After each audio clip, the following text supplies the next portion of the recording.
Hello everyone, हम लोगों का सवाल है 9300 का 20% कितना होगा। तो चलिए इस सवाल को हल करते हैं और देखते हैं कि 9300 का 20% कितना होता है। तो देखिए इस 9300 को यहाँ पर लिख लेंगे।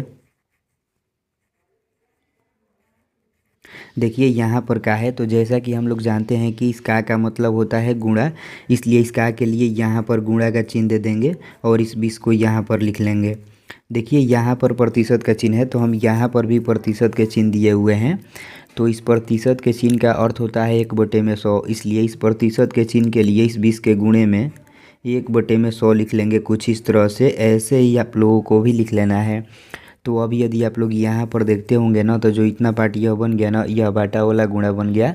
तो आप लोग चाहें तो इसको किसी भी तरह से कटा सकते हैं। तो हम क्या करेंगे, आसानी के लिए इस एक जीरो से इस एक जीरो कटाएंगे और इस दूसरे जीरो से इस जीरो को कटाएंगे। यहाँ पर 930 बच गया, तो इसको यहाँ पर लिख लेंगे। 2 × 1 तो 2 होगा ना, तो यहाँ पर 2 लिख लेंगे। अब इस 930 में इस 2 से गुणा करेंगे। तो देखिए गुणा करने का आसान तरीका, इस 2 से इस 3 में गुणा करेंगे तो 2 × 6 होगा, तो यहाँ पर 6 लिख लेंगे। अब इस 2 से इस 9 में गुणा करेंगे तो 2×9 = 18 होगा, तो यहाँ पर 18 लिख लेंगे। और देखिए यहाँ पर एक जीरो है, तो यहाँ पर भी एक जीरो बैठा देंगे। तो यही हम लोगों का आंसर आ जाएगा 1860।